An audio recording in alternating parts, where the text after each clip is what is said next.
All right, well, let's. Yes. Yeah, we've just done a track called Open Plains Cities, and it's got that name because it's got a very Middle Eastern kind of start. It's got a sort of an open plain Miles Davis component in there, or actually Justin does the trumpet part.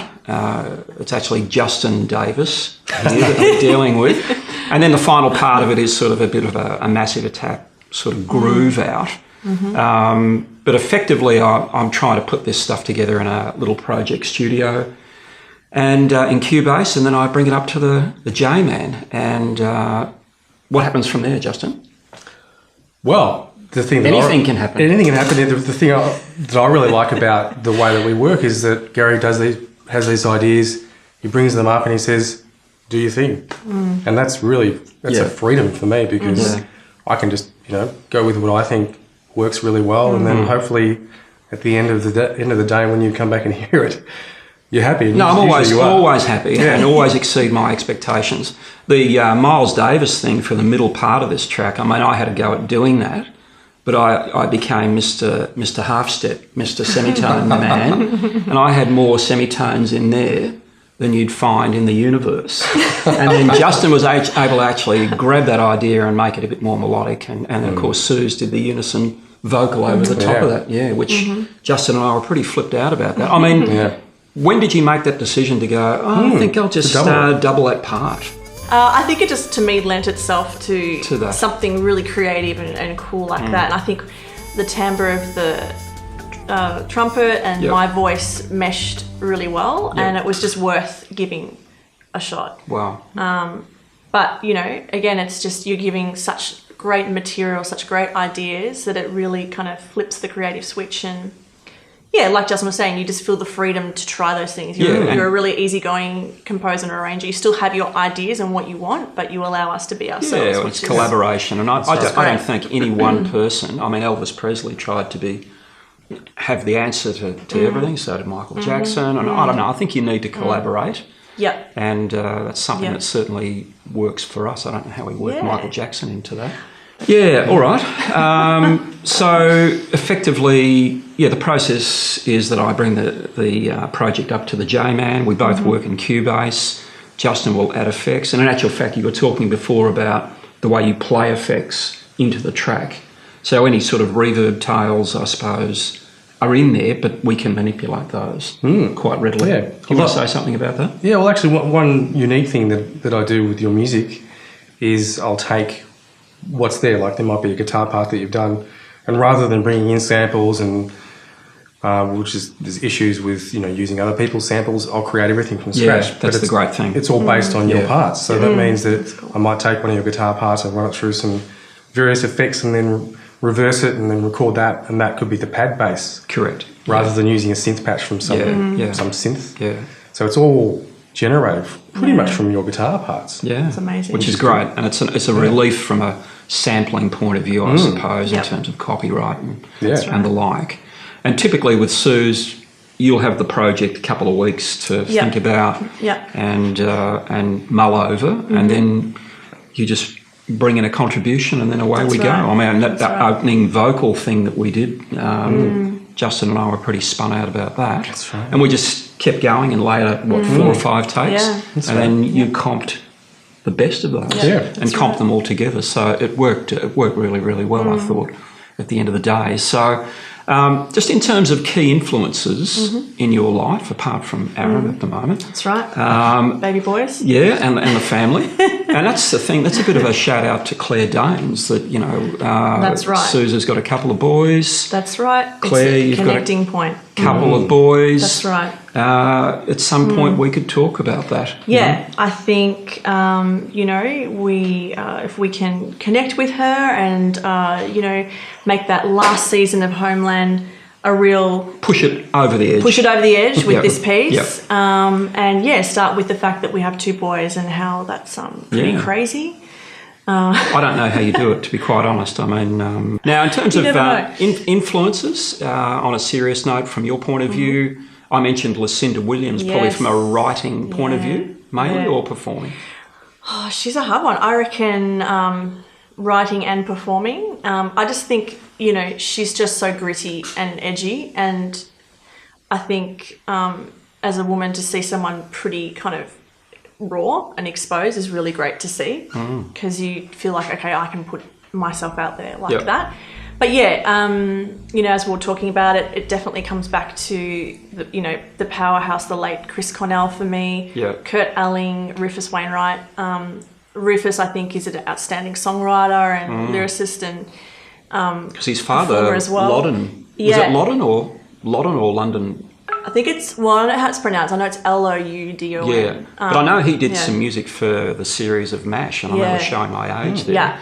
He actually might have appeared in one episode strumming a guitar or something. So, and of course he's got a sister who's very Martha, talented. Yep, she's amazing too. But I don't know, they're just really distinctive voices, completely original. And I think that's why I get drawn into the projects with you guys, because I think you two also have really distinct original voices. Say that, and it's just exciting to be part of music that's sort of stretching the limits a bit. And we're trying to do stuff that's quite different all the time. And it's your intention, and it's really it's come through in this track, I think. No, thank you. And what about your process? So, you know, what do you start with? How do you add the layers? You know, do you have a vision, or does the vision come to you as you? It just sort of comes to me as I'm doing it. But typically, I've got a drum track dialed up in Cubase, and I'll just be playing along with that. I'll have something in mind, like I've sort of gone through a bit of a heavy Dominic Miller phase recently. Incredible guitar player. I mean, it's just his sensitivity on nylon string acoustic as well as electric is mind-blowing. And he's been Sting's guitar player for close to 30 years. That's right. You don't get to hold down that role unless you really know what you're doing. Yeah, so that's how it works. And I keep going, and then something sort of emerges, and I sort of chase it down. And as I said before, I mean, Steve Vai, the great Steve Vai, talks about, you know, putting baubles on a Christmas tree. Yeah. And that's how it is. Once the idea emerges, the rest of it seems to sort of fall into place. And then we do a bit of arranging up here as well, and change a couple of things here or there, and then we're off to the races. Yeah. And that's how it is. So that initial idea is kind of guitar-based for you? It is guitar-based, and it's playing along with a groove and then sort of sticking with it. And I usually take a bit of a break, come back while I'm making myself a cup of tea, something else might cement itself, and then back into it. But it's usually, you know, 2 or 3 hour process. Actually, I wanted to touch on, for all of us, like, so I've come up with some of my best ideas, just sort of moving, going for a walk, in the car, or doing the dishes, where I've just had that complete break from music. And suddenly this amazing thing, this amazing piece that I hadn't got to yet just sort of comes in. Does that sometimes happen for you guys when you're moving? Well, it happens with me when I take a break, as I'm indicating, and I'm sure it's happened with Justin. Does. I think it happens when you're not thinking too literally about music in general. Like, you know, it could be something totally unrelated. Right brain, left brain. Yeah, and that's, I agree with you. That's what happens with me too. Like, you'd be doing something, you know, it's not even, just could be something physical outside, walking or whatever it is, and then suddenly you'll think, what if I try it that way? Correct. Or I've got this idea here, I want to try and expand on that idea. And before you know it, you've sort of got this incredible nugget. And that's right. And one of the things I've tried to do with some of the guitars on this in the early part is actually layer them. And I think I've talked about, you know, Andy Partridge from XTC, who's an extraordinarily talented guy, but literally driving a car into a wall or stacking something on top of something else just to see what happens harmonically. And you can come up with some stuff that doesn't work, but every now and then you come up with something that works really well harmonically. And that's different, and that's you. And it's not as if it's not a linear process completely. Yeah, it's something that's a little bit more vertical, and so that's exciting, and it's sort of like painting. It's like guitars. I've got a number of guitars at home, but at some point, as I think Steve Morse is another guitar player, you know, I've just mentioned, you just got to start painting. Yeah, that's right. You've got and to that's what it's all about from my point of view. Yeah. And very into Brian Eno at the moment, and his way of putting things together. I know he's Mr. Ambient and used to work with Roxy Music, but so what about your influences? We talked about Vinny. You mentioned a couple of other drummers as well. Vinny Colaiuta is a big influence of mine, and always has been for many years, but there's all the other usual suspects like Dave Weckl and Buddy Rich and Steve Smith and all these other amazing drummers that I'm sure that influence most drummers. But I guess my take on it now is not just listening to the drums, but listening to the music. Everybody asks me, what's my favourite style of music? And there's not really a favourite style. It's just I like good music. Yeah, That's right. Good music could be any style, but I also, hear some shocking bad music, which I've heard some really shocking bad jazz before. Does that cause you to be constipated? Very much so. Yeah. Right. So I've heard some shocking classical music, and it's just like it's just not played very well. It's not composed very well. Not recorded properly. So I'm sort of my overview of music has sort of changed compared to when I was just always listening to the drumming. It's the same with me on guitar. I mean, I sort of love the playing of Joe Satriani and Steve Vai and Steve Morse and so forth, but I'm looking at the bigger picture. So Stephen Wilson, UK musician for me, and his solo projects, and also his Porcupine Tree stuff going back in time is just incredible. Dominic Miller for me, he's not trying to dazzle. He's all about textures and note placement and touch. And of course, improvisationally, the great Wayne Krantz from New York. Tell us about that drummer that you bumped into. I think he'd worked with Mike Stern at the 55 Bar and all these. Wayne Krantz. Remember, he was partly asleep when you bumped into him. Bill Stewart. Bill Stewart.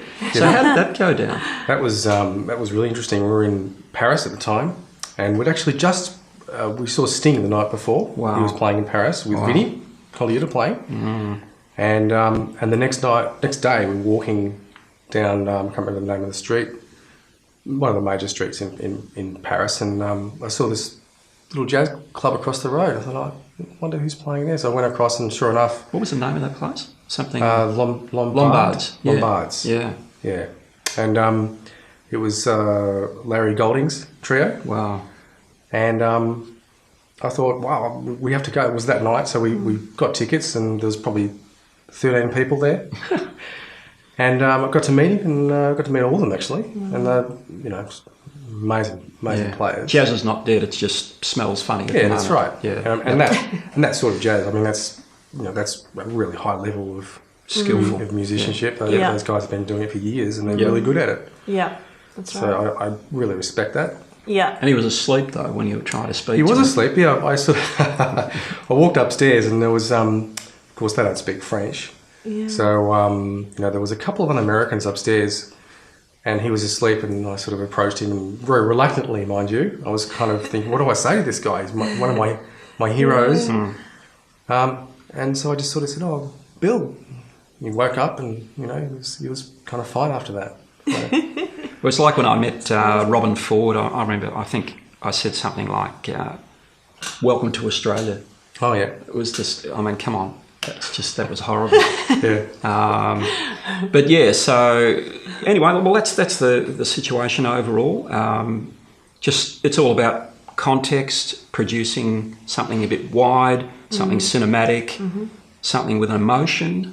Talking about that a little bit earlier today, and I think that's the ticket. Yeah. What do you think? I think so. Yeah. All good? All good. I think you're on the complete right track. Peace. Peace. Thank you. And harmony.